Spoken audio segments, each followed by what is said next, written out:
roll call, Mr. Dorian. Commissioner Hess. Here. Commissioner Searle. Here. Commissioner Lopez. I'm here, sir. These Lopez and Haas have started for quite a few years now. So welcome, Commissioner Lucero. I want to extend that welcome to you, and looking forward to working with you as well, sir. Approval of the agenda, Mr. Dorenkamp. Do we have any changes to the agenda? No changes, Commissioner. Thank you, sir. Any discussion? If not, I will entertain a motion to approve the agenda. Move to approve the agenda. I'll need a second on that. Second. Commissioner Searle. Yes. Commissioner Hess. Yes. Commissioner Lopez. Yes. I'm going to go to item 2, consideration of minutes, 2A, regular meeting minutes of January 7, 2025. Commissioners, any questions, any discussion on the minutes? Commissioner, I won't vote on this. I won't abstain from this because I wasn't in at that time. Thank you, sir. I appreciate that comment. Commissioner Haas? None. None. Hearing that, I'll step down as the chair to make the motion. I'll make a motion to approve the regular meeting minutes on January 7, 2025. Second the motion. Commissioner Hess. Yes. Commissioner Lopez. Yes, thank you. Item 3, reading of correspondence, Commissioner meter reports. Once again, we're going to take this opportunity to welcome you, Commissioner Lucero. Would you like to go first, sir? Yes, I haven't had an opportunity to do a whole lot since I'm only a week in, but I did attend the CCI conference for new commissioners in Denver 3 days last week. A lot of beneficial information, and there's a lot of learning yet that'll take place on my end, specifically with DHS and public health. They cover a lot of areas, so I've got a lot of studying to do. Drinking from a fire. We have a pretty good fire chiefs team in the San Luis County, so thank you, sir. Commissioner Haas. Welcome, Mr. Lucero. Thank you. On the 9th, I attended a discussion on the revegetation bill that is going to be introduced by CDA. And this discussion revolved around avoiding the buy and dry, for instance, like Crowley County. Aurora wants more water. And how could we go about doing that? I'm meeting one of the ag people at CCI, and they invited me to participate in this conversation. And having been with the Colorado Farm Bureau and the regional manager, Crowley County was one of my counties that I represented. I listened to those farmers extensively for many years. And what would you have done different? And one thing that I did approach this group about was once the water has been identified for the taking, then allow 1 year or at least 2 years for that farmer to establish, those farmers on that ditch to establish a cover crop by utilization of at least a little portion of the water. Once they've established a cover crop and they've built up their soil, because it lacks the nutrients because it's been irrigated, you know it's going to be dried up, so you have to introduce straw and manure and that sort of thing so that you have that base in the soil. Then allow the transfer of the water. There's a lot of pushback from Aurora. They want the water now. They know even though it's going to go, it'll be banked. The water would be banked. They want the water right now. They don't want to have to wait. And my comment to that was, it's my water. If I'm down there and it's my water, I'm going to tell you when you can have that water. And I'll establish, if you want my water, you're going to allow me to establish this. That didn't go over very well, but that's okay. So Commissioner Haas, on that, also NACO is talking about dry counties, and that's going to be one of the conversations at the national platform. My concern, and one of the comments that I actually had with a fellow commissioner from Arizona, one of the things is, can you not do only a certain percentage, say that you yield 50% of your water, and then you still have access to the other 50% according to the shares of water that you have procured historically, and apparently those negotiations are not going too well. I hope Crowley and other counties, because if Crowley County, and I didn't know that is a dry county, that's a huge impact to ag. Crowley County did sell their water to Aurora, I think way back. Yeah. I can't remember when that was, but and they did a total buy and dry.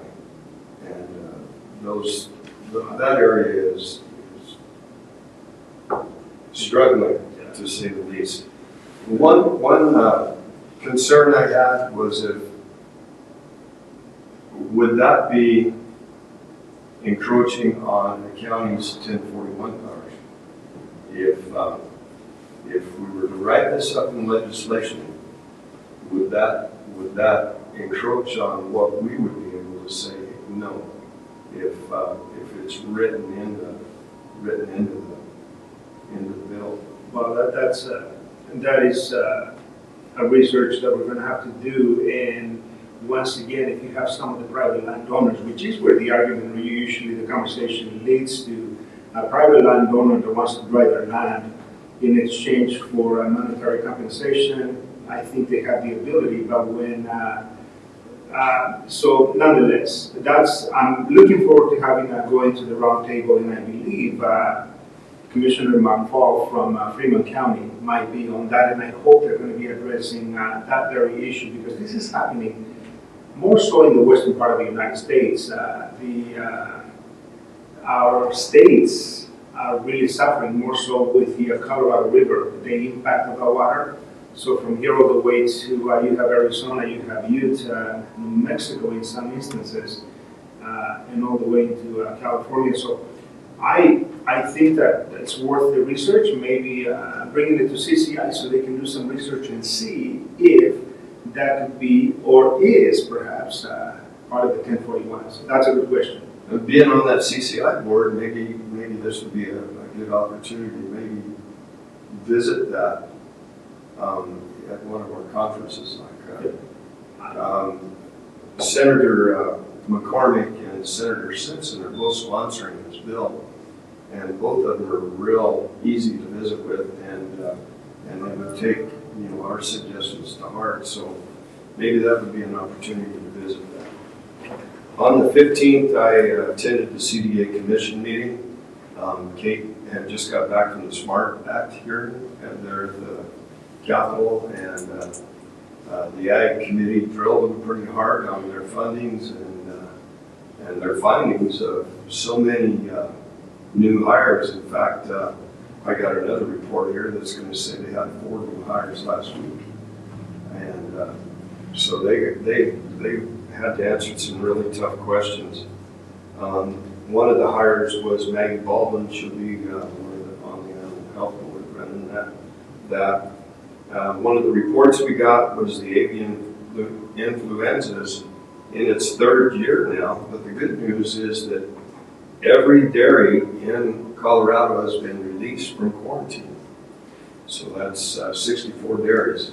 And Commissioner, I know this is more your report, but as I gather information as well, the 2 things, the animal health officer that has just been hired by CDA, given the information that was shared through one of the links yesterday, that the wolves that have been introduced to the state of Colorado are now, they're bringing parasites, deadly parasites to the state, and therefore in their fecal matter, and that could be another pandemic within the animal kingdom. And my worry now is, what is this health officer through CDA, CPW, how are they going to coordinate all those things? We need to really bring that conversation to Kate, and they need to really respond to the question, what's happening with the ag in Colorado? Yeah, that's a good topic to bring up. I did see that, and yeah, it'll be interesting. The other thing that was talked about at large was the screwworm infestation that's happening right down here in Mexico. It hasn't been in the United States since early 1900s, and this particular type of screwworm eats live flesh on animals. It doesn't eat dead flesh; it eats live flesh. So Mexico notified the U.S. in November that they found their first case, and as soon as that happened, they banned the imports from Mexico. And then we found out that there is now a hoof-and-mouth case in Germany, which has been eradicated from the U.S. from way back. So same thing, they're going to be banned from any imports in the U.S. We did talk about the wolf reintroduction, and they've got 3 range riders is all they have at this time. They're doing trainings and they're going to contract that position now, more positions out to these individuals that pass the training. And their biggest thing is carcass management at this point. You can't have a dip in back 40. They're going to make them dispose of them. Hollis Glenn gave his report. He has 3 new hires in his division. There's 3 divisions now. He's got 3 new hires: Dr. McGrath, Ruben Patesio, and Ricky Garcia, and they're going to be handling labor issues and ag worker issues. Anyway, interesting conversations in that. Jordan Beasley talked about 130 bills now that already CDA will be tracking, and how that's going to be kind of an education curve for those new legislators. Over a quarter of the legislators now are new. And let's see here. Their budget was a big topic. They talked about a $250,000 transfer, one-time transfer from the disease indemnity payout, a $10,000 a year transfer from the general fund, one-time transfer of $20,000 for interest earnings on the disease cash fund, and a transfer to general fund of $1.1 million from the health dental assistance program that they have. On the 16th, the Legislative Steering Committee with CCI Land Use had a meeting with the sponsors of the modular housing bill that I talked to Link a couple of weeks ago about. And one of the questions that was brought up is where's the fiscal note and how's it going to be funded? Because at this point they don't know. And one of the sponsors kept talking about this being a fee that was sort of like a tax, and later on in her description of the bill, it was a tax going to be much like a fee. And I don't think they have a clue what they're imposing on us at this point. Also on the 17th or the 16th, the CHP had their quarterly update meeting, and we've got 3 new vacancies in the CCI building, and it's going to be a challenge for CTSI to maintain that building with 3 more vacancies in there. And the 800 Grant Street sale of the floor place for CTSI did purchase the floor back. So, but CCI will be able to stay there until this legislative session is over, which will probably be around May or August. I mean, between May and August when they can move out. If they decide to stay, that June is the day that they have to be out, 1st of June. If they decide to stay, then they have to pay what a normal tenant would pay at that time. So that's good news that they're moving on. Then on the 17th, CCI held a discussion with the WUI Foundation, the board, the Resiliency Code Board. There's 24 voting members on that board. About 12 of them were present. The board was set up in 2023 and it has met every month to the present.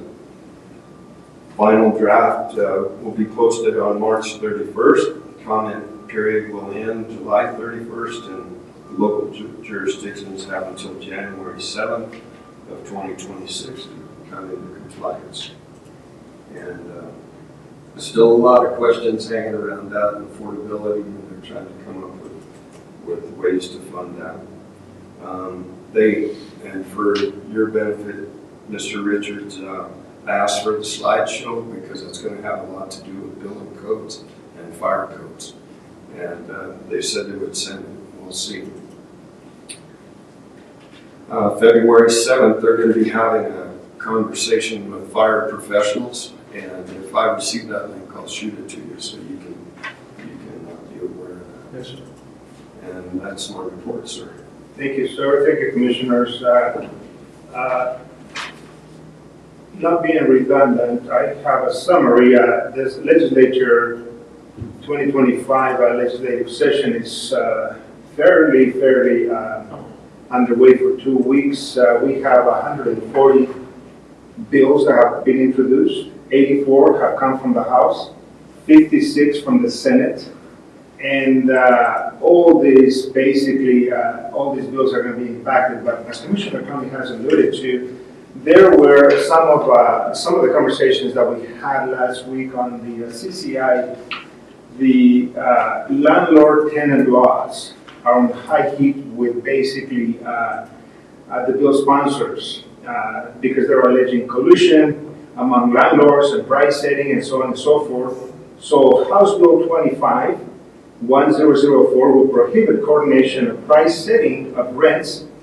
Senate Bill 25-020 will give the Attorney General's office the authority to bring civil and criminal actions to enforce landlord-tenant laws, and that's the meeting that we were at. Price gouging on necessary goods is also on this on the agenda. House Bill 25-1010 considers a gouge when product costs 10% more than the average. So this is going to be a lot of insight that's going on, and if you watch the state address, Governor Polis is going to be given the opportunity for faith-based agencies that have property to build affordable housing with some, if you will, some opportunities to work with the legislature, to work with the land use codes. One of the things at the meeting that we were at, some of the questions that were asked, and I personally asked, to see the fiscal note. We want the fiscal note. We want to see how much the state mandates. They want to create this land use code by region. So on that particular one, I said, well, what happens if our county chooses to maintain, if we don't have WUI responsibilities on one side of the county, but we have them on the other side, which ones do we enforce, and then who gets the liability at the end of that? So they're going to look and see if they can come up with the fiscal note. Another question that was really asked, and Commissioner Tony has alluded to, why are you calling this a fee when indeed it's a tax? I made the point that way back then we had a debate with the governor's office that the tax, anytime you get into somebody's pocket, that's money taken away from them. So call it a tax, call it a fee, but what that is a fee. You're able to create so many silos to get around paper reporting purposes. So the House Bill 25-1040 is a bipartisan bill to add nuclear energy, which is really good. I really like this opportunity. Nuclear energy as a clean energy resource. Our own Representative Ty Winter is supportive of nuclear energy. There is a lot of information that's going to be coming out. But two recruiting subjects bring out, of course, is going to be happening, and no doubt that we're going to be seeing a lot of bills introduced with the Second Amendment. And so this is going to be a very interesting session. And one of the things that we need to keep on looking at is the opportunity to provide testimony from our county. And we have our Commissioner-elect, Robert Lucero, who has served as the land use director. We appreciate the knowledge, sir, and as this information comes forward, definitely we're going to be leaning on you to go through and provide some of these testimonies based upon that. Had an opportunity to attend on the 16th, the Behavioral Health Advisory Council. A lot of things. We know that through opioid, alcohol usage, and there are so many challenges throughout the state of Colorado that behavioral health is going to be one of those things that we'll continue to talk about. My comment will continue to be, show me the money, bring the services to Las Animas County, and the agro, there is a term that they used, agro stressors. The agricultural community is going through so many stressors that it is incredible to see what they're going through. So we want those services coming to counties like ours. On the 16th as well, I had an opportunity to attend a national conference, the National Association of Hispanic County Commissioners, and this is going to be it was a preamble for us to get a little gathering in Washington, D.C. at the National Association of Counties. So we'll see what happens. It was more of an information, introduction, and what states are doing what, from land use to wildland, urban interface to you name it. So I'm looking forward to meeting with some of these peers at the national level and see what happens. One of my closing points here, there was a communication, and I don't want to over exaggerate or aggrandize the statement, but apparently the wolves that have been brought to the state of Colorado are already here. I'm not sure what counties they're in. Initially, we couldn't get any information, but the voters said yes, and the governor is complying with the law. So from that perspective, but we have to keep track and see that the health of agriculture is not going to be impacted by the introduction of more wolves. And that's going to be my report. Thank you, commissioners. We're going to go at this point in time to elected officials and staff updates. Mr. Dorncamp, do we have Mr. Oroma someplace? Mr. Dominguez apparently is unable to attend, sir. He asked me to put it on the agenda. Okay. Thank you, sir. I have here a message.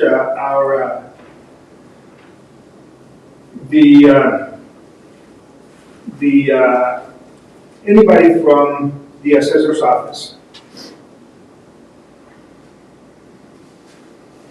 Anyone from the clerk and recorder's office? Our treasurer? The sheriff basically said he doesn't have any updates. The DA and the coroner. So, Mr. Dominguez, you said he's not going to be able to be here, sir? Apparently not, sir. Okay, thank you so much. And for clarification, the counties, as I made my comment, thank you, Commissioner Haas, the counties that have received the wolves are Pickton County, Gunnison County, and Eagle County.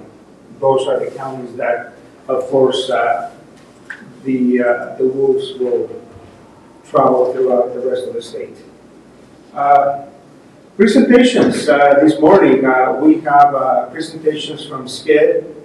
Do we have Dr. Lisa Schlutershausen? We have Leslie Masteroni and State, I said. Okay. Any representatives from SCED? Good morning. How are you, Leslie? Good morning. Well, my toes are starting to thaw out. I walk to work, so by the time I get here, I'm an icicle, but I won't complain. It could be worse. Could be worse. Well, happy New Year. So, Thank you, you too, and thank you for indulging me and letting me give a little bit of a SCAD update. Lisa, I believe, is going to attend the work session, and she has some other items that she's going to share, but I'll do some higher level things. First of all, I'll start with broadband. My favorite, I always like to start my week out with broadband, but an update on the capital projects fund that was funded by CBO on Highway 12. The $3.5 million. But what about the the Colorado Broadband Office? I know they were looking to partner with counties and local municipalities to get these projects. What happened with any match from them? Are there any funds on this project that came directly from Colorado? No, only the grant funds.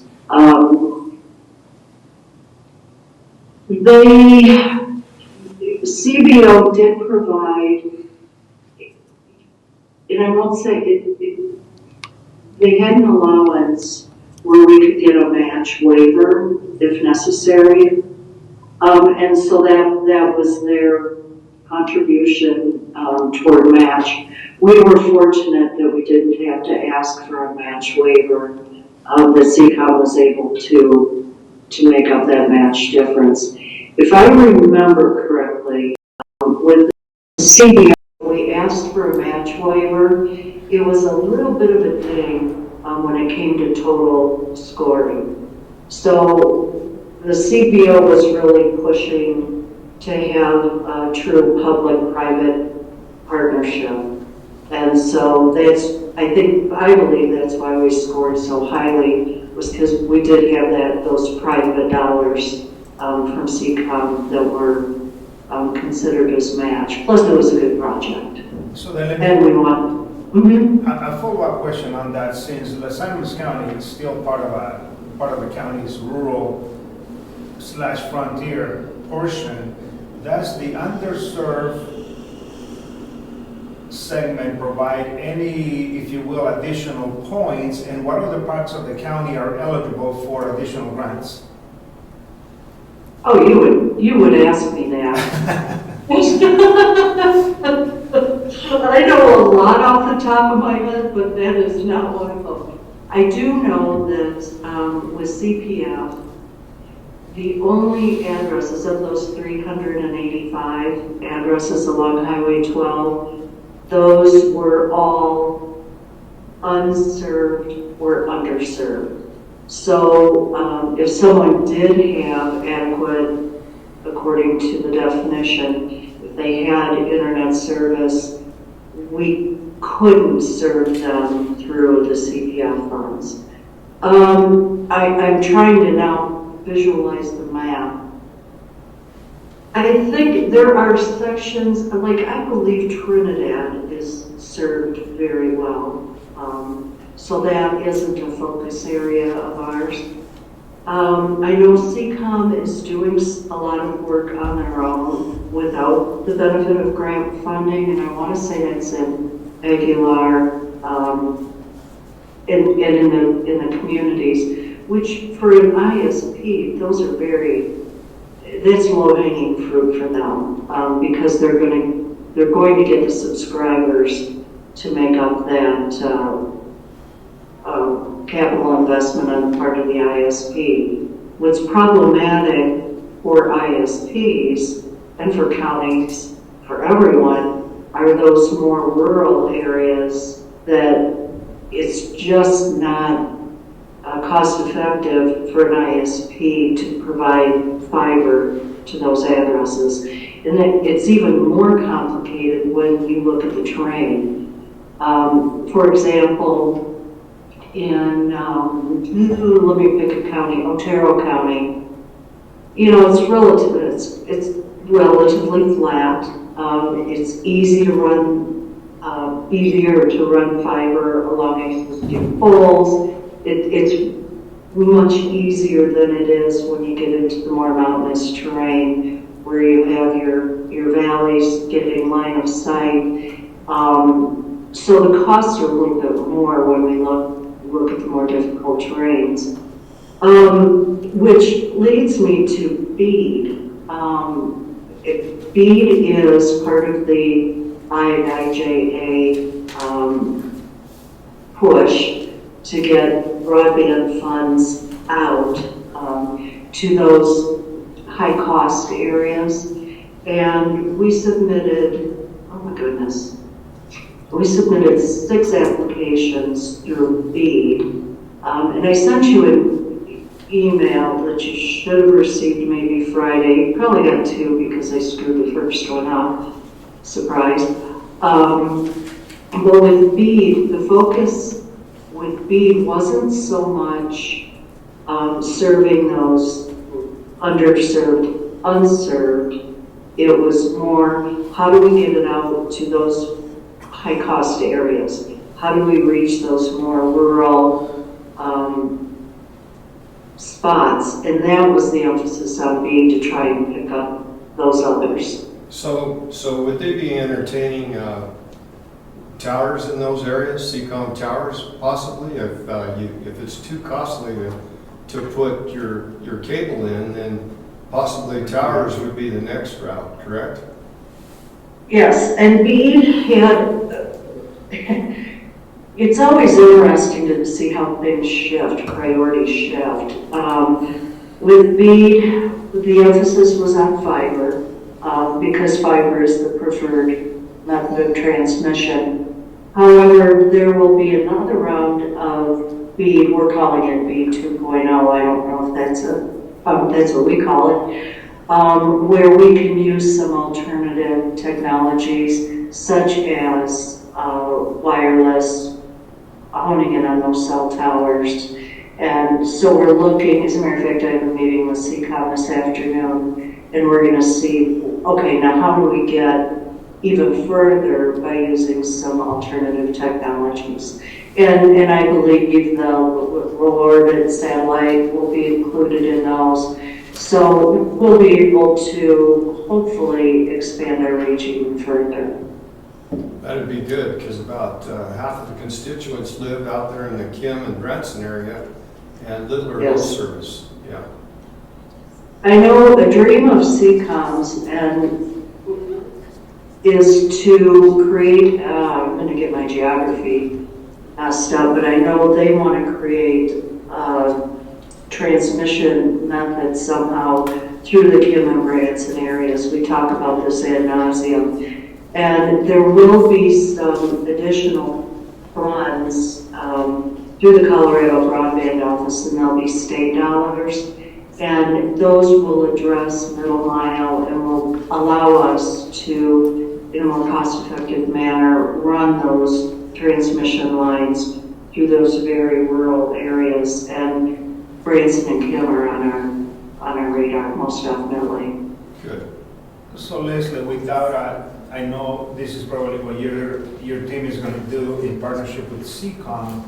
When the final grant report goes through, I'd like you all to work with the Office of Broadband State of Colorado so they can update the map. You're talking about 385 residences that now are going to be service benefactors. That's really going to be good. And then have them update also the map that is at the national level. What a great opportunity to tell them. Now, when we go to BEAD, one of the points that I also, that was allocated $42.5 billion. $42.5 billion for all 50 states. One of the, whatever we need to do, and however we as a county, now that we're a member of SCAD, I'm really at the point of perspective, let us continue to partner and help you. And if we need to be the voice, if you will, at the state legislature at any point in time, even with the federal congressional delegation, we'll be more than glad to do so, because I don't know the $42.5 billion, how much money is still there. I know the timelines and the deadlines are probably coming upon us, but nonetheless, let's light up as many residents as we can. And that was key with our BEAD applications, where I think that's why we were so successful is our community involvement. And the dedication to our elected officials to, in recognizing how important broadband is to our region. And so credit goes to you guys because you were involved, you asked questions, you want broadband. And so I will most definitely, I'll let you know when I need your help. Because yes, the squeaky wheel does get the grease. And that's kind of been for the last 3 years is, hey, we're here in Southern Colorado and we deserve what there is to offer just as much as the Front Range, the Western Slope, and other areas of the state. And I think we've been pretty effective at doing that, ringing the bell or squeaking. Well, thank you, and I hope that you're all going to do a press release highlighting the accomplishment and the achievement of bringing these families online. That would be awesome. Communities need to know that there's public-private partnerships working on their behalf. Mm-hmm. I think with CPF, we'll do something big and splashy once our pre-engineering is done and we're actually, installing line and getting houses lit up. We'll most definitely, we'll wave our flag and say, see what we did. So, and we'll keep moving. There's still a lot of work to do. So, so broadband, SCAD in general, every year I present a work plan to our board of directors, and our first meeting for the new year is in March. So you guys are getting a sneak preview, even though it isn't a sneak preview because it's basically the same as it was last year.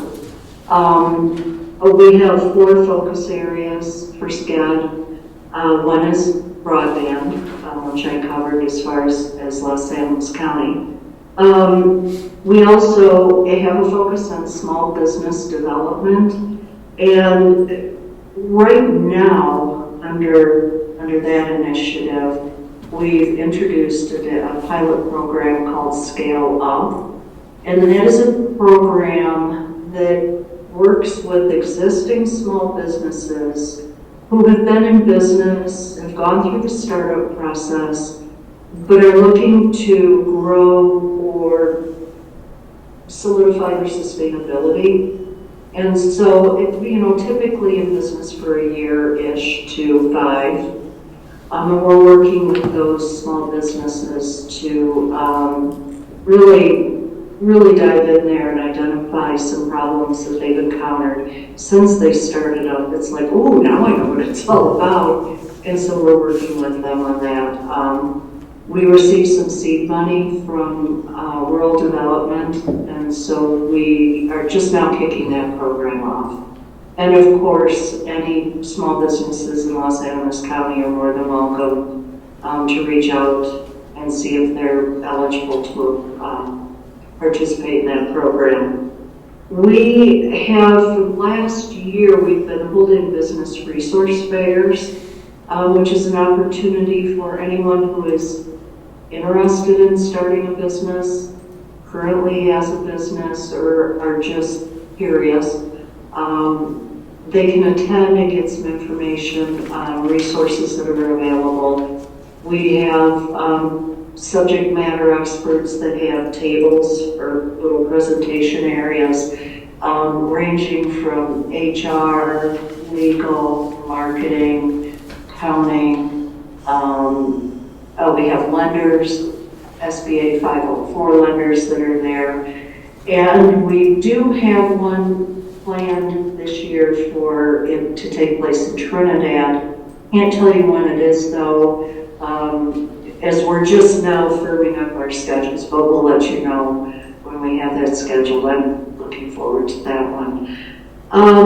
The third focus area is workforce development. And that's something we do participate. We're a member of the Colorado Broadband Office. Workforce Development Committee, which is, I can't remember the exact number of contractors that are going to be needed, or workers in the telecommunications field, with these billions, millions of dollars that are flowing into our state. Where are we going to get our workers? And so we're working on an initiative to do some training to get those people, you know, in a career field, working in the construction realm. We will be working with, we have ideas brewing, we will be working with Trinidad State and using their, you know, the education component. Maybe CSU, maybe the Cooperative Extension Services, but we do know we'll be working with the community colleges and the community college system on providing that training. So that's a to be announced thing, but we'll keep you updated. And then the fourth area of focus, actually there might be 4.5. Our fourth area is to continue to provide services to our member counties, and that would involve grant writing, which we do at no cost to the county. So if you see, you know, grant opportunity and it's like, let us know and we'll take a look at it and see if it's something that's a good fit, and then we'll write the application for you. And then we also do grant administration. So if there's, particularly federal grants are kind of a heavy lift, and so we can provide some expertise to help with that lift. And encompassing all that is we do provide technical assistance. So if, again, if there's an opportunity, or if there's just call us and we'll give you either our professional opinion or connect you with someone who is more appropriate to help you with that problem. So I do have a question on that, if I may. Sure. On the grant writing assistance, does that have to be technology-related grants or any grant in general? Okay. Anything in general. We've done, geez Louise, we've done everything from soup to nuts. So it does not have to be broadband related. Yeah, we'll fall someplace between soup and nuts. I know we'll keep you in mind. But the question also on the grant administration, do you have an indirect cost recovery kind of if you provide those services, even though we are going to be service members? What is that ICR percentage or a flat fee? It depends. Okay. If we write the application and you want us to administer it, then we can build in admin dollars. We have we don't. Huerfano County has an EDA grant that we wrote for them, and we administer it, and we build those dollars into it. So it's kind of a flat fee at that point. But then again, also Huerfano County, they use us to death, I'm telling you. Got a call from Carl a couple weeks ago, and they have a grant that's just, it's big enough to be annoying, small enough where it's just annoying. So he said, would you want to administer this? And so we're doing that on an hourly basis. So, and we're pretty flexible. You know, we just want to be there to help. That's really what we want to do. And we do give you benefit of, you know, the fact that you are members. We take that into consideration as well. Our last thing, which is a biggie, that's our half thing, is the SEDS. The Comprehensive Economic Development Strategy is really the kind of our foundation of SCED. As an EDD, we are charged by EDA. I'm sorry, Commissioner Lucero, you're just getting, We have been as an economic development district, we have been charged by the Economic Development Administration, federal, to help guide the development of assets. And that is a biggie. It's a huge planning tool that's used by everyone.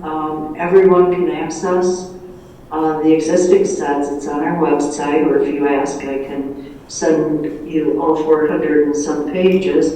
But that's a tool that's used by everyone, whether it's education, government, healthcare, emergency management. You can pull that planning document out, and it kind of helps, it will help steer you for the next several years. The SEDS is good for 5 years, and we're now in our next one is due in 2026. But with a 13 county region, we will be working quite steadily on that throughout the course of the year, and we will be asking for your involvement because it's your document too. And you know what the unique circumstances are in your particular county. And so we really, really value your input and your participation in the SEDS. So there will definitely be more to come on that one, where you'll get an email from me and roll your eyes. So, Leslie, on that comprehensive development strategy that you are speaking of, it's going to be county-based, but when you bring it as a region, you'll have all the, it's kind of a SWOT analysis at the end of it. By region. Yes. Okay, all right. Yes. So we can, for some of the initiatives that we take on, like Scale Up, it's a regional program. And that's primarily what SCED does, our regional projects, if we're going to take on a project. So we look at this, at the SEDS from a regional viewpoint. However, you, as a county, will be able to look at the SEDS and really hone in on Los Animas County. If you want to see what your neighboring counties are up to, then you can look at their stuff too. But there will be very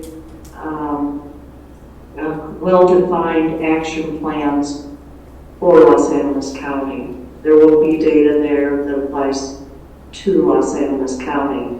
So it's a comprehensive economic development strategy, which is why we're starting now, because it's a heavy lift with as many counties as we have. And I wonder if Council of Governments, and I see Mr. Blasi is joining us, and I'll follow up with them, but I wonder if they have these SEDS document, because they collect a lot of that information. And are you working as well with all the Council of Governments? We have 4 councils of government within our economic development district. And our charge, if you will, is different. We're more high-level planning, but we support the efforts of our councils of government. And we work closely with our councils of government as we develop the SEDS. So we work with individual county economic developers, we work with our councils of government, and our elected officials, and our board reps are also part of the SEDS planning process. So yes, we do work with our councils of government and other economic development practitioners in the area. And they don't have a SEDS. Only, I should probably back up a step, only economic development districts have a SEDS, compile the SEDS. It's not just ours, we share. The benefit of the SEDS is when in a grant application, you can say, yes, we have this in our SEDS, and funders know what the SEDS is. And sometimes that's a requirement in order to get funding. Conversely, it may not even be funding related, it may be a lobbying thing. If you're talking to a state or federal legislator, you can point to our SEDS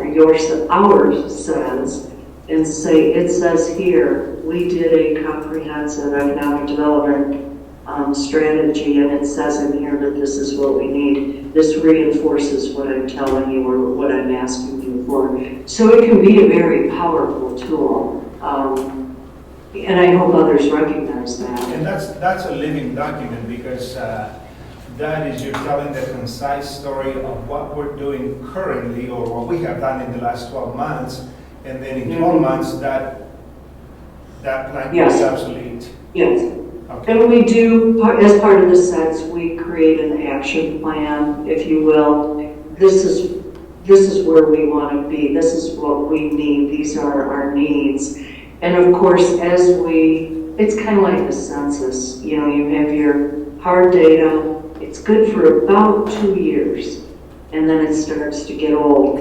Same with the SEDS. And so we're constantly, as I have a staff member sitting beside me rolling her eyes, oh yeah, we're constantly going back and revisiting those strategies and those action plans and saying, okay, now, where are we at? What do we need to build on? So it is a living document. Well, Leslie, we want to thank you. Commissioners, do you have any additional questions for SCED representative? Looking forward to working with you, and I'm really interested in seeing the report of those 385 residences that are going to be impacted. I think the state, we can tell them the story that it could happen. It could happen in Frontier County. So thank you for your presentation, and you're welcome to come back anytime. Thank you very much. And back at you, if you ever have any questions or if you have a thought, if you think I'm always available. So feel free to reach out. Thank you. Thank you. You have a great day. Stay warm. You too. Next, we're going to go to Mr. Richards. Good morning and welcome, sir. Good morning.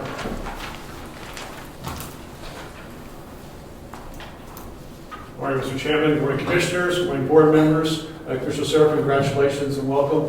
Just as a side note, the board always says yes to me and never asks me any hard questions. So we'll just lay the groundwork for that right now. I come here this morning, we have a couple of grant requests coming up, and I wanted to get your blessing on them as we go forward. I got a call from Matt West, the mitigation planning supervisor for the state emergency Homeland Security, emergency management, and saying that there's a shortage of funds coming up. They're looking ahead with all the issues in Florida, North Carolina, and now the fires in California. Funds are going to start drying up. So what they've done, he called me and asked me if we'd be willing to apply for a grant now for our hazard mitigation plan, which isn't due 2027, the end of 27, maybe beginning of 28. So that's a placeholder. So we can pay it forward kind of thing and get that grant going. I sent him a letter saying yes, but I took it to our county administrator and bring it before the board to get your blessing on it. The finance director is blessed also, I think. And so with the money, we don't have to spend the money right away, but it's probably it's an update, so I'm not really sure. He's going to send me the data. I don't have the grant information yet. As soon as I get that, I'll share it. But I don't have that information yet. I think the original, do you remember, Christy, what we spent on the hazard mitigation plan? I want to say it was 60,000 or something like that. We had a higher, and the upside of that, though, I believe a lot of the conclusions of the hazard mitigation plan that we passed in 22, I just came on board. I think some of the conclusions are not right. This is a global 30,000-foot loop, all the hazards that are available in Los Angeles County, like floods, tornadoes, just not fires. So we did talk about our CWPP grant that we haven't got it yet, but we're going to be awarded.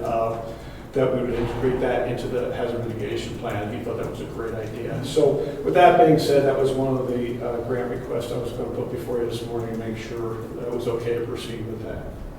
Thank you, Mr. Richards. And I have an easy question for you. What is the amount?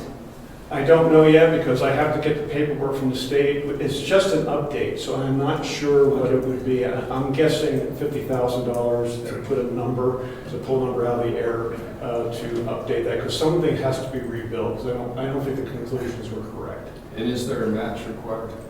There is not. It was 100% grant the last time. Again, I don't have the paperwork, so I can't attest to that clearly.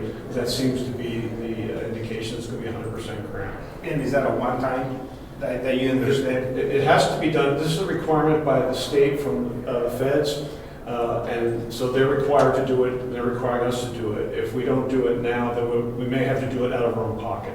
So I think we should take advantage of the grants request at this time, even if it's a matching of some sort. It's better than paying the whole thing, in my 2 cents.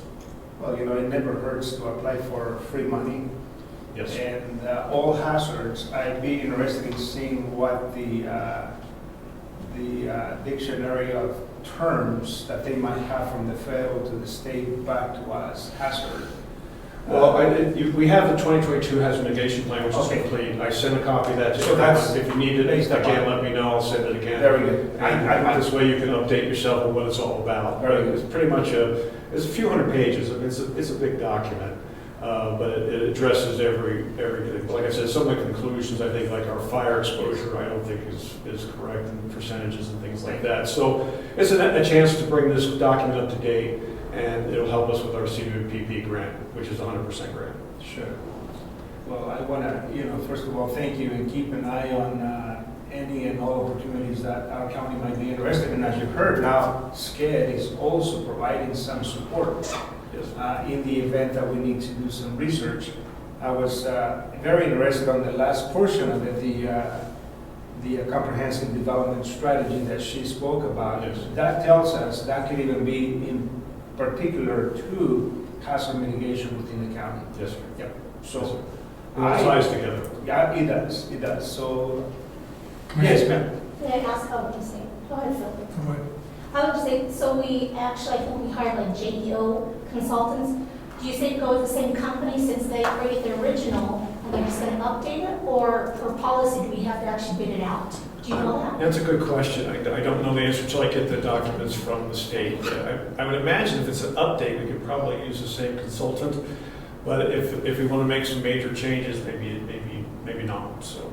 But if you That's a say good point. Yeah, it's a good, yeah, this, because we had, I'm saying, because we looked at this, that JDO consulting that we had actually. That would make it easier, I was like. Since they have But like, were they responsible for the not correct part of what you're saying was not? Well, it's a correct? conclusion thing. Was it them that did that though, or is that? They were fed information, and I don't know how I got that when I first came to work here, so I apologize. I should be more involved with that, but I will learn. And Commissioners, I did take the liberty of telling Mr. Richards to go ahead and pursue the grant, so this isn't an item for consideration. And No. I asked him to update you. Absolutely, no. Since it's required for us to update the plan, Mr. Richards pursue. Point well taken, Mr. Dorncamp. I think I don't see any personally, now that we're going to take a vote here, but I think we can have this for consideration at the next meeting as a line item. So certainly you have the time, and at the very next meeting we can actually revisit this. But I really see nothing but positive outcome out of this whole thing. I asked them to send the paperwork, so we should get that here shortly, hopefully, before the next meeting. Thank you. The other issue, there's another grant coming up. It's a Homeland Security grant. It's a 100% grant.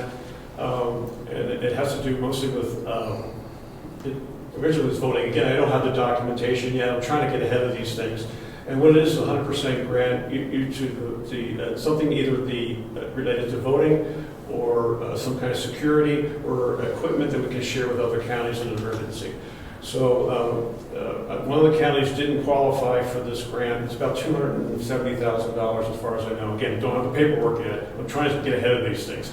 And what we're going to do is put a few requests together. One, the sheriff wants to upgrade the metal detector and the x-ray machine downstairs and make it some kind of enclosure to give the deputy down there some protection. That's one.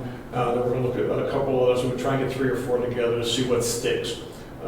Then what we do is we present them, and then the 5 counties in the South region vote on those things that are submitted, and we decide who gets what and when. For our example, our cyber grant we got, which we just finishing up, that was a 100% grant, and everybody voted on it. We did get that. So this is going to be a similar grant. It's 100%. We have to put the money out first. So again, it's a consideration to have. I've talked to our finance director about it, and so they're aware. The upside is we don't have to spend it today. We have a little bit of time to spend it, so we can plan accordingly. Yeah, and those projects usually, the drawdown, I don't see any complexity there. No, like the cyber grant that we have, we still have 3,300 left in it, that I think that's in 2025? 2026, sorry. 2026, I think. Yes, to spend it, but we do have a balance and I'm tracking that. So if we are awarded this other one, will be the same. Yes. Mr. Dorncamp? No comment. Okay. Commissioners, any other questions for Mr. Richards? Well, thank you, hey, you keep digging. You see that rainbow? I know there's money there, so keep. We run on the cages. Absolutely, and thank you so much. They're calling us now. So. All right, there he is. Thank you. All right. So, on that note, Mr. Dorncamp, I think we can put a line item for the next board meeting.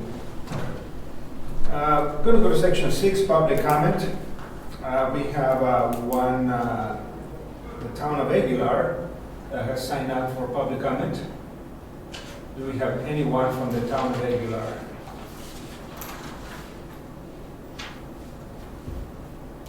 Or anyone,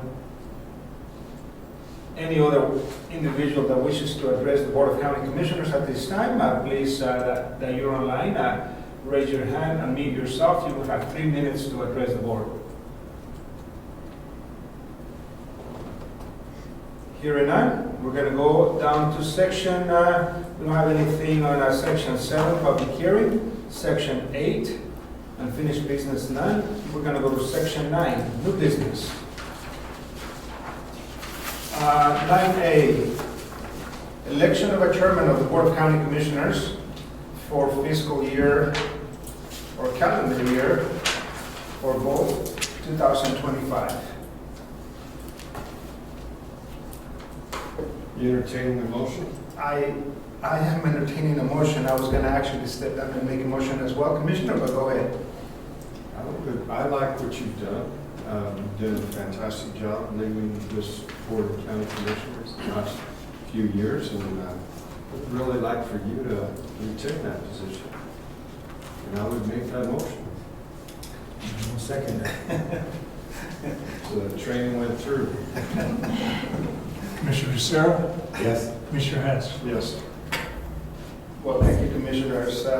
Thank you for the confidence, and it's great to be part of this team.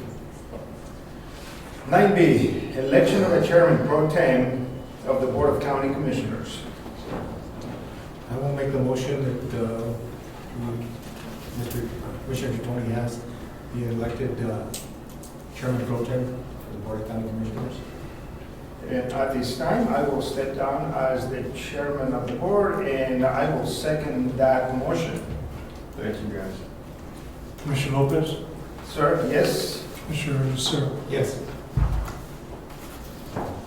Consideration of SCED representation appointment. Once again, now that we're voting members on that, I think that's going to be a very, very, very important position for us to have. So there is a position open to serve on the SCED board.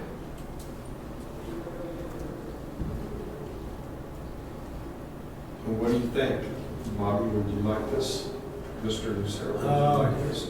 Just based on presentation, I'd like to have a little more time before I jump in there. So,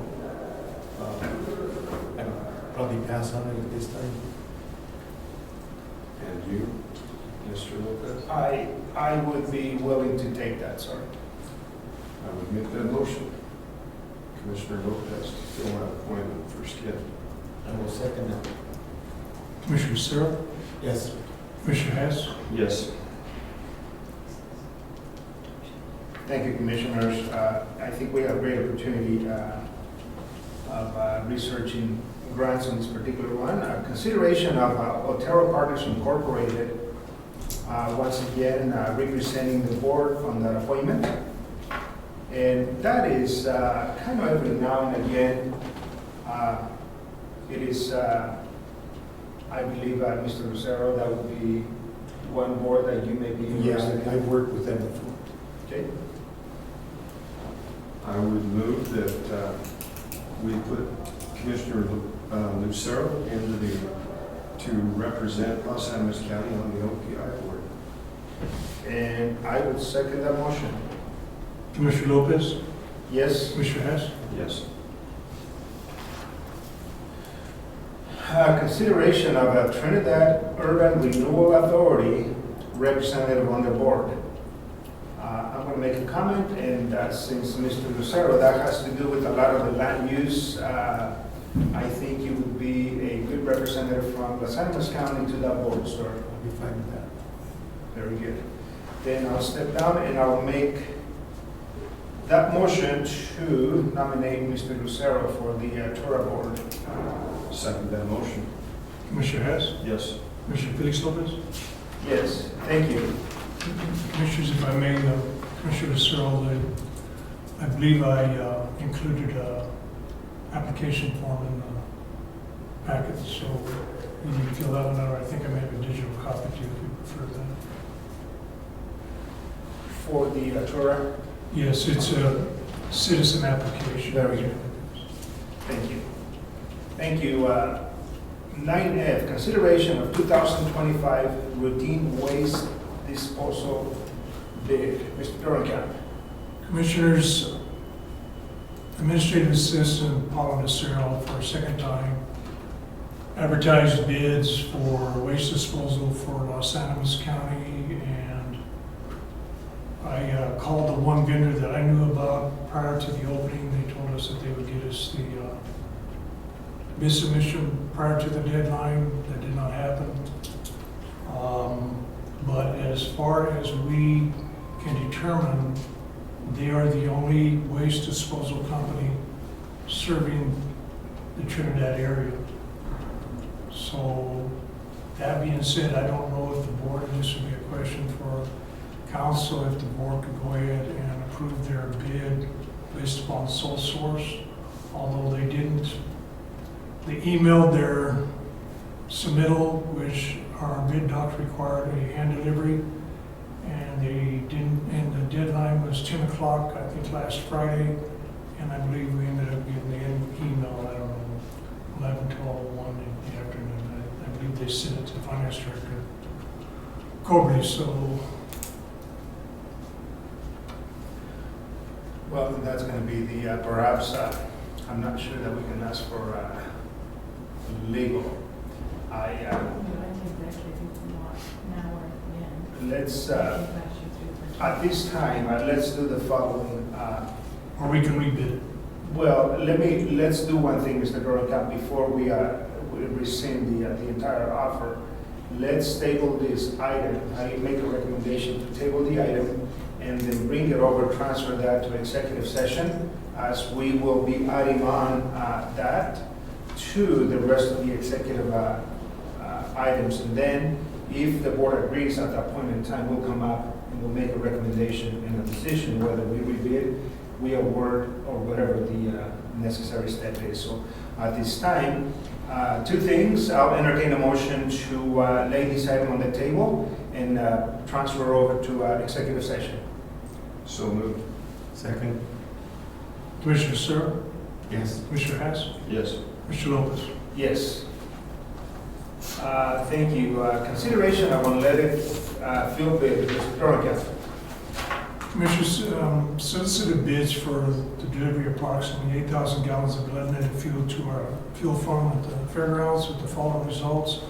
Acorn Petroleum, 2.29 gallons, $2.29 per gallon, extended price $18,320. World Fuel, $2.3036 per gallon, extended price $18,482.80. Lahana Valley, no bid. Wallace, no bid. So I ask the board to approve Acorn Petroleum's bid at $2.29 per gallon, extended price $18,320. Thank you, sir. Commissioners, any questions from Mr. Dorenkamp? Hearing none, I'll entertain a motion. I move that we approve Acorn's bid. Fuel. Second motion. Commissioner Hess, Yes. Commissioner Searle, Yes. Commissioner Lopez. Yes. 9H, consideration of the fourth quarter public trustee report. Pretty much self-explanatory on that. We do have, I believe, someone from the treasurer's office. In case there's any questions, we have Ms. Leonetti.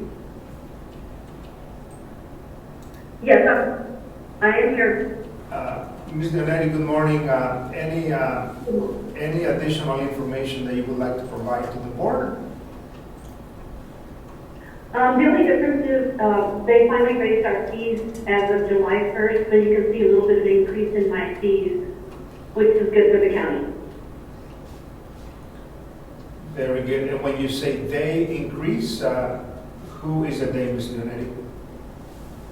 The state of Colorado. Thank you so much. Just for the record, those purposes. Commissioners, any other questions for Mr. Lucero? Ms. Leonetti? No. No questions. Pardon that. I will entertain a motion. Move to approve the fourth quarter public trustee report. And second? Commissioner Searle, Yes. Commissioner Hess, Yes. Commissioner Lopez. Thank you, Ms. Leonetti. Yes. Thank you. Consideration of the Bronson Division of Reclamation Mining and Safety Annual Report, map and fee. Mr. Dorenkamp. Commissioners, before you for your consideration is our annual submittal to the state for the Branson pit. It's a 112 pit, which the fee is $791 plus. Since we pay it via credit card, there will be a credit card fee on top of it also. It's pretty much standard like we do every year for all of our gravel pits. And it is a good point. Early on, we had asked if governmental agencies, if there was a way to waive that credit card fee, and I don't know if that is standard applied to all merchants. And I know that the credit card fee is minimal, 1 or 2%, but nonetheless, depending on the dollar amount that we pay, that comes back to the county. No, it's for the state. That's the state. Oh, the state. That's the pay for it, and that's a state fee. Okay. So that they charge the customer and they keep the money. The county, not at all. Okay, very good. Yeah, because actually, we're using it, but the state is actually collecting the fee, not us. Very good. Very good. Sorry to interrupt. No, that's fine. Thank you. That's, I appreciate that. Commissioners, any additional questions on that? Hearing none, I'll entertain a motion. I move the Branson Pit Division of Reclamation, Mining, and Safety Annual Report, map and fee be approved. Second motion. Commissioner Hess, Yes. Commissioner Searle, Yes. Commissioner Lopez. Yes. Consideration of Perry Stokes pavement maintenance grant application. Back to you, sir. Commissioner, before you for your consideration is our FAA grant application for pavement maintenance project at our Perry Stokes Airport for a fog seal and some runway and taxiway striping, remarking, I guess is what they call it. Any questions for Mr. Dorenkamp? I guess I have one, because the county airport is currently we're leasing it. We're leasing the operations of it to an FBO, fixed rate stock. So this has nothing, the maintenance, pavement maintenance is still county. Pavement maintenance, any type of improvements on the runways, the taxiways, the buildings, the hangars. Yeah, I can send you a copy of the lease. I apologize for not getting that done before this. Thank you, Mr. Lucero. Any other questions? Hearing none, I will entertain a motion. Move to approve the Perry Stokes pavement maintenance grant application. A second? Commissioner Lucero? Yes. Commissioner Hess? Yes. Commissioner Lopez? Yes. 9K, consideration of OBCC number 7027, a treasurer transfer of funds to County General in the amount of $8,765,170.17. And any questions, please send them over to Finance Director Coverly. You know, every year I move them from the sub-accounts to the general fund, I do the same thing for the bridge. That's what's happening here. Yes. And historically, we remember it's very good. Any questions for Finance Director Coverly? You move that from road and bridge to the general fund? Never. I don't get even alive. All right, hearing no other conversation, I will entertain a motion.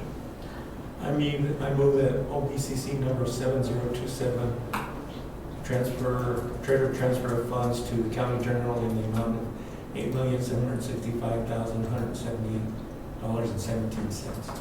Second motion. Commissioner Hess? Yes. Commissioner Lucero? Yes. Commissioner Lopez? Yes. Consideration 9L, consideration of OBCC number 7028, a treasurer transfer of funds from to Road and Bridge in the amount of $3,762,744.89. And I think it's going to be pretty much Finance Director Coverly, the same perspective. Yeah, I'm moving it to like the highway user tax, the middle state, Yes. everything moving that to the actual road and bridge fund. Yes. Mr. Dorkamp, do you have any questions? No, sir. We're good. Very good. Commissioners, any discussion on that? Hearing none, I'll entertain a motion. Move to approve OBCC number 7028, treasurer transfer funds to road and bridge in the amount of $3,762,744.89. I second that. Commissioner Lucero? Yes. Commissioner Hess? Yes. Commissioner Lopez? Yes. 9M, consideration of HVAC upgrade certificate of completion. Mr. Dorkamp. Commissioners, I believe with our HVAC project here at the courthouse, we're at a point where we are, I think it's at a point where we can go ahead and certify the completion of the project, and there's still a couple of things that are going on. I got some feedback. I asked for feedback from everyone within the courthouse as far as anything that wasn't going properly.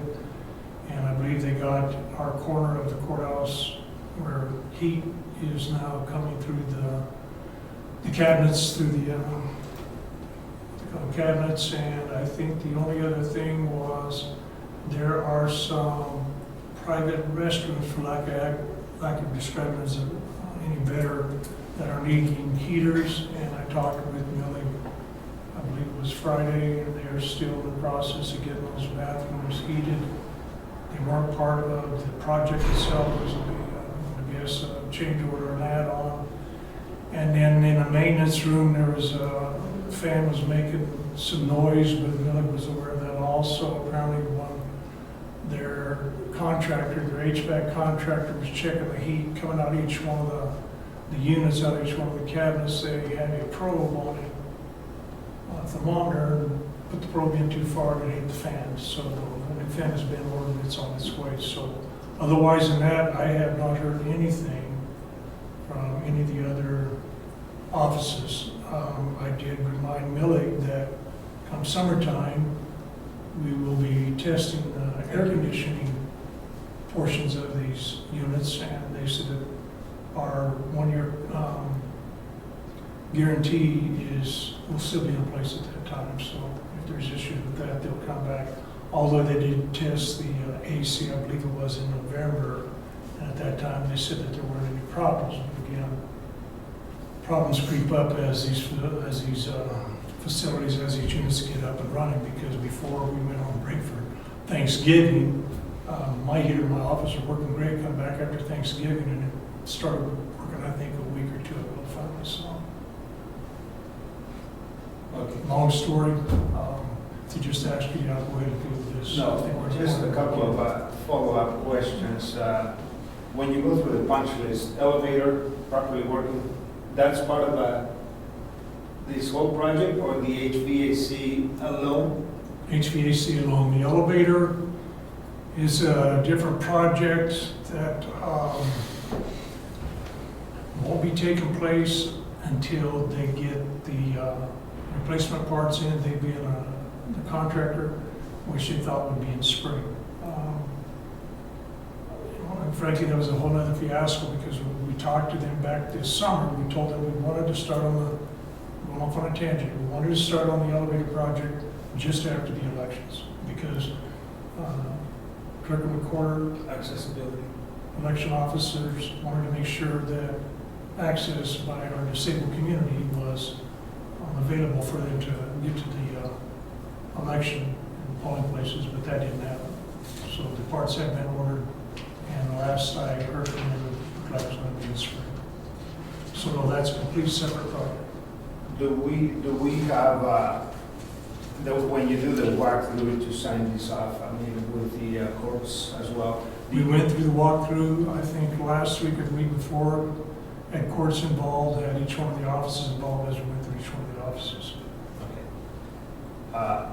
Then my other question, you mentioned that there was one bathroom that was not. There are some, I guess I call them private bathrooms in some of the elected officials' offices, Oh, and they weren't heated, at least one wasn't heated, so Miller's working to get those, and I say those because I don't know how many of the other private bathrooms aren't heated, but to get those bathrooms heated. okay. And so how much are we retaining from the total project? Is that once the entire punch list and it totally is accepted, all the funds are going to be released? We still owe them $314,000. Okay, very good. Good. Sounds good to learn that. I directed Finance Director Coberly to not pay another dime until everything in this courthouse was run properly, and she did that, and so now we can pay everything except the 5%. We retain 5% until we get the advertising done, that we are at a point of completion for I think 10 days, if I recall correctly. So Are the solar panels? solar panels are actually working. I can forward you a link that was forwarded to me from our Yeah, I'd like to see person that. Hayden. You can actually see the power that's generated. I would like to do one thing. Let's also be cognizant. I like to have an open house, kind of once the project's completely done. Invite the previous board. They initially had, and then of course former Commissioner Luis Lopez as well. I like us to let the community know what happened, and then, but more than anything else, I think what we need to highlight and underline is how much are we going to be saving with this new project in utilities versus what we had in the past. I think that's going to be the telling point, specifically with the solar panels, and hopefully I'd like us to, there's enough space out there to go from a 25 kW to increase that later on as the politics of this conversation loosen up a little bit. And the savings on long underwear, and this is going to be extra. Who's tracking it? The savings, who tracks that? They have to do. It is, doesn't the contractor do a performance of measure, I forget the actual term. A measurement verification? Yeah, measure verification. I was just wondering, is that coming from, is it called ARPA? So we're getting the solar from, or is it actually milling? I was just wondering who's tracking it. The general contractor, it was my understanding that they were going to be tracking the Measurement savings. verification of it. Yeah. But anyway, as you go through the process, remind them of that we want to have, I know we had a project in my previous life, and one of the things that we did for 12 months, we had that measure of verification, And every month we take a look at it. Oh yeah, this we're saving X number of dollars. More so with the solar panels. I mean, I think we have 25 kW. I mean, that's quite a bit of power. All right. I want to ask Phil, so is general maintenance going to do the cleanup after they're through, like the different types of, the old thermostat is still hanging on the wall in there, and I wasn't aware of that, Commissioner, no. and they took the foam cables loose so that they get the piping behind, and the cables are still hanging loose, a trip hazard. Mr. Dorkamp, I was going to request that at our next staff meeting to have Krista, Kenny, and Hayden, member, walk each room and start doing like a rotation for each year. Everybody talk to you about that? But I'll talk to you on our staff meeting on the 3rd about seeing about them going to each room, like saying a We rotation. can do it, but if we do that, then I would sure want to invite Millie, so we don't lose anything in translation. We walked all Sure. this once already. That's a good point. I'll talk with Millie then. Yeah, I didn't know whether the onus was on them or on our maintenance. No, if it had anything to do with the HVAC system, including new thermostats, those should have been removed. When the new thermostat, the old thermostat should have been removed. Well, during break, I'll show you. Okay, yeah, because we didn't have old thermostats. Anyway, show me what, yeah. Okay. All right. But the certificate of completion, if you go ahead and approve that, we'll hold on to 300,000 until everything's taken care of, and then we'll do our final advertisement once everything's taken care of. Thank you. I will entertain a motion. Move to approve the HVAC upgrade certificates of completion. Second? Commissioner Sever? Yes. Commissioner Hess? Yes. Commissioner Lopez? Yes. 9N, consideration of Southeast Colorado Representative, Region 19 Representative appointments.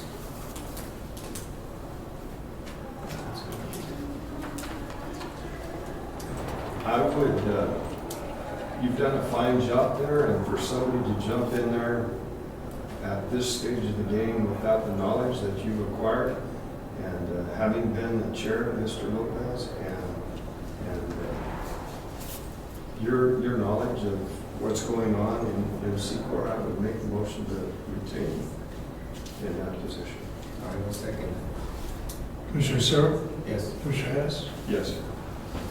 Thank you, Commissioners. And on the same note, backup for that, an alternate, I would like to step down as the chair and make a motion that I would like Commissioner Tony Haas to continue in the event that I'm not available to fill the role of an alternate. I will second that. Commissioner Sever? Yes. Commissioner Lopez? Yes.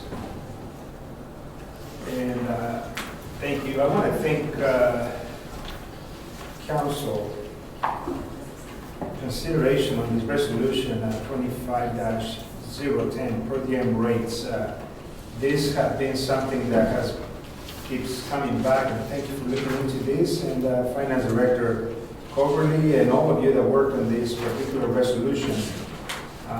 It is apparently we haven't had an opportunity to review this since a couple of years ago, but thank you for all the hard work that you put into this. So, Mr. Brian Campbell, please read the resolution.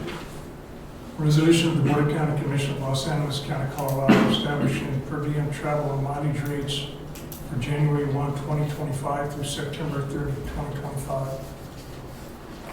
Resolution 25-010, whereas Los Animas County has adopted and enforces policies and guidelines governing its personnel, setting out rules and procedures for employee conduct and performance of their respective duties as set forth within the Los Animas County handbook, and from time to time, elected officials and employees are required to travel outside Los Animas County for performance of their duties and related functions of their respective positions or job descriptions. The Los Animas County handbook allows for per diem travel and mileage payments and reimbursements as set out by county resolution. Now therefore be resolved by the Board of County Commission of Los Animas County, Colorado, that one per diem travel and mileage rates for Los Animas County for January 1, 2025 through September 30, 2025 shall be as stated in the attached exhibit A.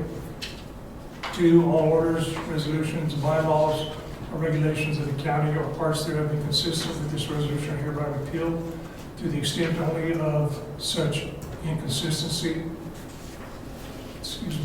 3, the Board of County Commissioners hereby directs that copies of this resolution and attachments be provided to each elected official and all county employees within all departments and offices. Upon motion made and seconded, affirmative vote, this resolution was adopted this 21st day of January 2025 by order of the Board of County Commissioners, Los Animas County, Colorado.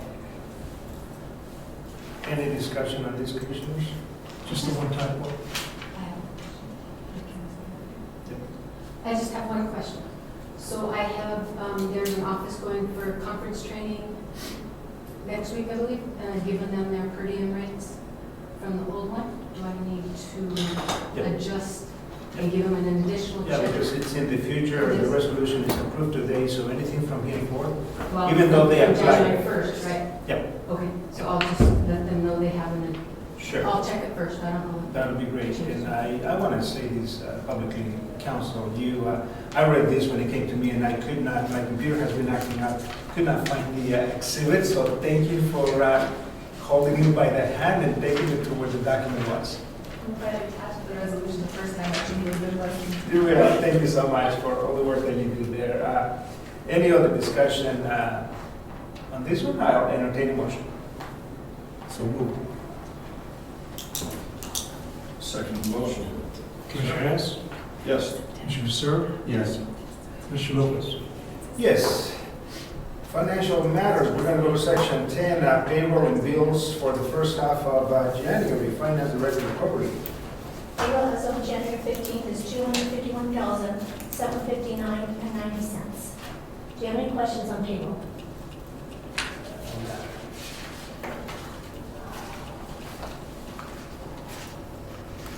Invoices paid. January 8th, 2025, $969,130.32. In here, we did repair annual fees for the cap insurance, $644,000. Workman's comp annual insurance is $147,000.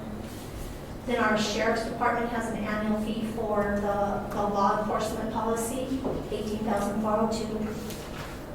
Is there anything that I missed in this?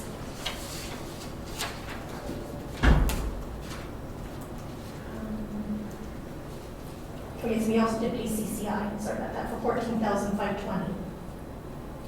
That annual dues there. Any questions that I might have missed in this one? Let's see, did we pay anything else? Was that? Oh, then we did another small packet that we wanted to get out a couple of grants that I asked them if they would do. Let's see, this packet was paid on January 10th for $141,064.84. This was for grant 9748 and the Main Street grant, and then grant 9853. These were all asphalt.